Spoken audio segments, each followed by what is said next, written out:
మొంతా తుఫాన్ అయితే స్టార్ట్ అయింది. క్లైమేట్ బాగా చేంజ్ అయిపోయింది. తీర ప్రాంతాల్లో నివసించే వారికి హై అలర్ట్ జారీ చేశారు. ఎవరూ భయపడొద్దు, అప్రమత్తంగా ఉండండి. జాగ్రత్తలు ఎలా తీసుకోవాలో ఎంతో సీనియర్ డాక్టర్ అయిన శేషయ్య గారిని అడుగుదామని స్టార్ట్ అయ్యాను. ప్రజలు అప్రమత్తంగా ఉండండి, ఎందుకంటే తుఫాన్ అయితే వచ్చేసింది.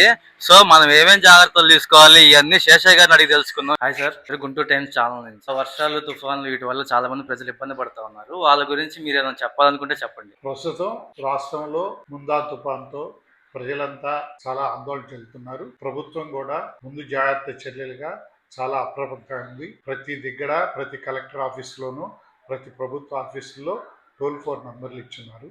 ప్రజలంతా చాలా జాగ్రత్తగా ఉండాల్సింది. ఈ తుఫానికి ముందు జాగ్రత్తగా ప్రతి ఒక్కరూ తీర ప్రాంతానికి దగ్గరగా ఎవరు వెళ్ళకండి. అందరినీ చేపల వేటకు వెళ్లకుండా ప్రభుత్వం వాళ్ళకి సరైన సూచనలు ఇచ్చింది. మిగతా ప్రభుత్వ అధికారులు కూడా ఎప్పటికప్పుడు అప్రమత్తంగా ఉండి ఎలాంటి పరిస్థితినైనా ఎదుర్కోవడానికి వాళ్ళు చాలా అప్రమత్తంతో ఉన్నారు.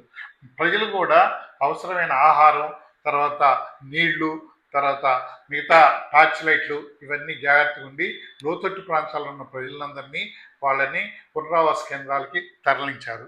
అధికారుల సూచనల మేరకు మనం సురక్షిత ప్రాంతాల్లో ఉండి ఈ తుఫాను ప్రభావాన్ని మనం తగ్గించుకోవాలని, ఈ తుఫాను ప్రభావం తగ్గిన తర్వాత లోతట్టు ప్రాంతాల్లో నీటి నిల్వలు ఉంటాయి కాబట్టి దోమలు పెరిగి వాళ్ళకి ఈ మలేరియా వ్యాధులు అయితేనేమి, ఈ నీళ్ల కంటామినేషన్ వల్ల కలరా వ్యాధులు అయితేనేమి, వాంతులు విరోచనాలు అయితేనే వచ్చే అవకాశం ఉంటుంది. కాబట్టి ప్రజలంతా ఎక్కడైతే నీటి నిల్వలు ఉంటాయో అక్కడ మన ప్రభుత్వం వారి చేత స్ప్రేలు చేయించి దోమల నివారణకి వాళ్ళు జాగ్రత్తలు తీసుకోవాలి. కలరా కూడా వాటర్ కంటామినేషన్ వస్తుంది కాబట్టి ప్రజలంతా కాచి చల్లార్చిన నీళ్ళని లేకపోతే క్లోరినేషన్ చేసిన నీళ్ళని తాగితే మంచిది.